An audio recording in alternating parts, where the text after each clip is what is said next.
Okay, we've been talking about blessings. So yesterday we covered the blessings that are said over food. We went through all the different categories. There's bread, there is non-bread, but grain-based, baked and cooked foods that are not baked as traditionally and prepared traditionally as bread. So that would be a mezonot, mezonos bracha.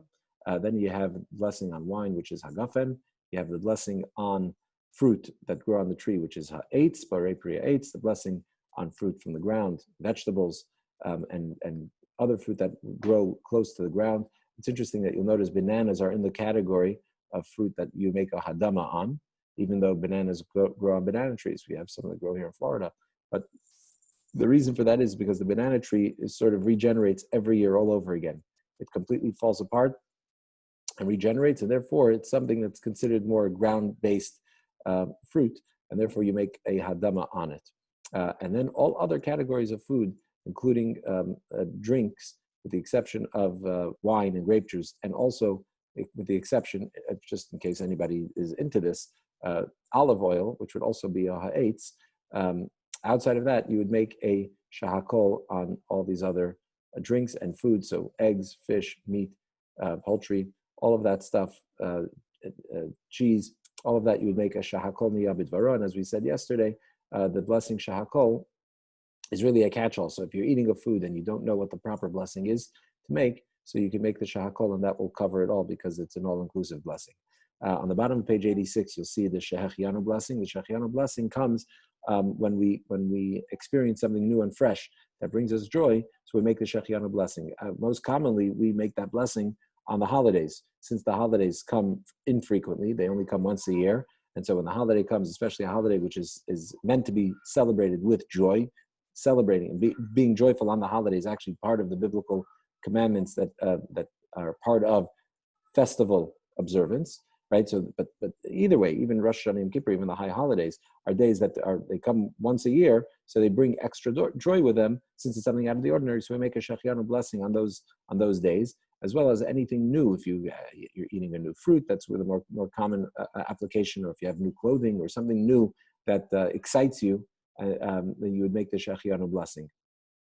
On page 87, you'll see other blessings. These are already not blessings, what we call the birkat hane'anin, blessings of pleasure, blessings of food, but these are blessings on seeing things. So we have the top blessing, shekocho ugvoraso malei olam, or shekocho ugvorase malei olam, which is a blessing that you would make on hearing thunder, on seeing a violent storm like a tornado or a hurricane or an earthquake. So those mighty natural phenomena, you would make the blessing shekocho ugvorase malei olam, which means whose power and might fill the world.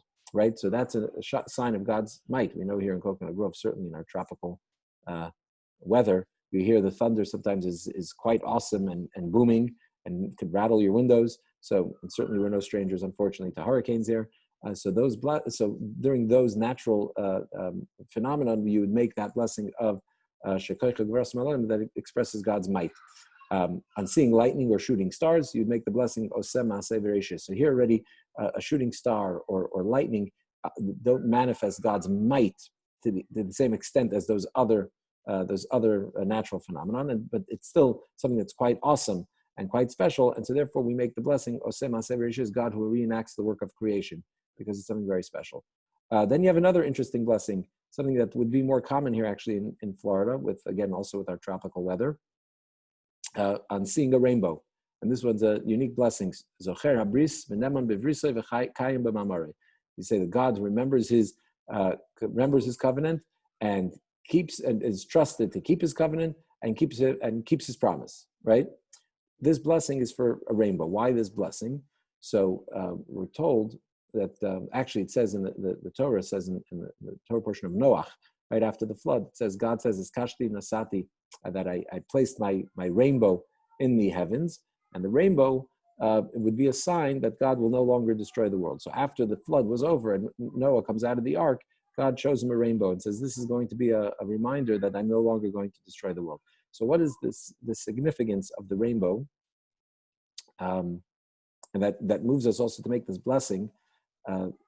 We have a couple of minutes. So let's talk about this for a moment. So first of all, somebody asked me, I'm just going to elaborate a drop more on the rainbow because simply somebody asked me yesterday about it. They said, oh, we're going to do blessings. Let's talk a little bit more about the rainbow specifically. So we're going to talk a little bit more about the rainbow. You'll have to forgive us.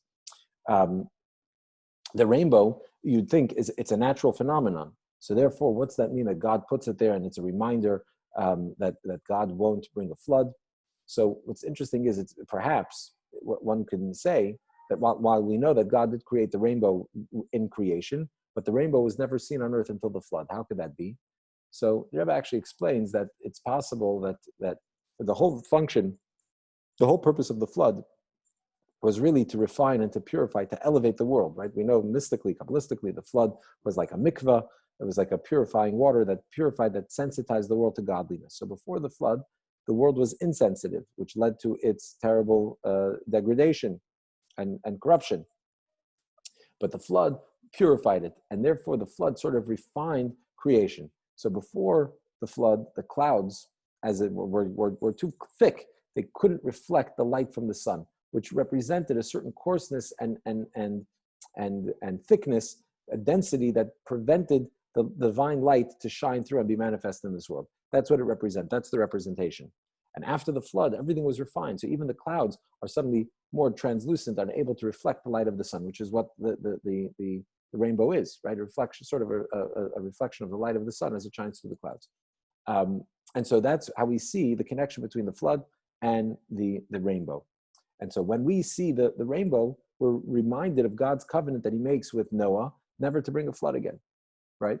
And so therefore we say, Zoich Rebbe, who remembers his covenant, is faithful to his covenant and keeps his promise. Okay, to not destroy the world. And also that's partly the rainbow represents this idea of desensitizing of the world, that now the world is working towards becoming more divine, more godly.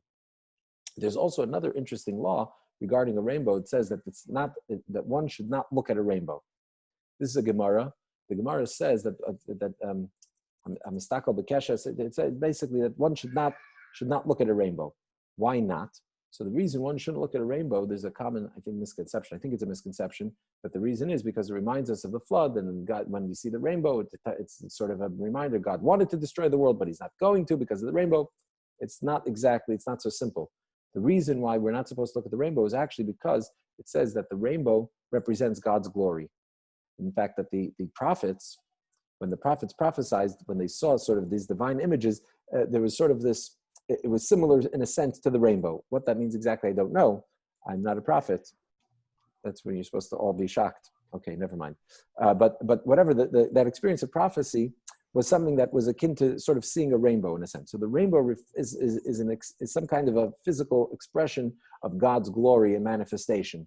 And so therefore it's not appropriate, it would be crude of us to look at it, just like it would be crude to look at God, just like it would be inappropriate for us to look at the Kohanim when they bless the congregation, because since the divine presence is resting on them at the time and flowing through their hands, so therefore it would be disrespectful to look at them, right? So the same is true with the rainbow, that you shouldn't look at a rainbow because of that reason. So obviously you can look at the rainbow to recite the blessing, but what it means, mistakal, means that you shouldn't, obsess over it, look at it incessantly. There's also this idea of not telling somebody else about a rainbow, which I don't think is really practiced. I think generally and usually the natural reaction when you see a rainbow is to tell somebody about a rainbow, to check it out. I couldn't find the pot. I never saw the pot of gold, though. You never saw the pot of gold. Okay. That's because you're very religious and you're not looking at close enough at the rainbow, which is very good. It means you're following what the Gemara says. Exactly. Maybe that's another reason not to look at it, so that you don't find the pot of gold and the people in the know get to keep it. No. So the point is that the reason is, again, also because it would be disrespectful to look at that glory, let's say, that reflects sort of the glory of God. Okay. There's also a question as to whether you recite the blessing on the rainbow when you only see a full rainbow, like the full arch, or you only see part of it.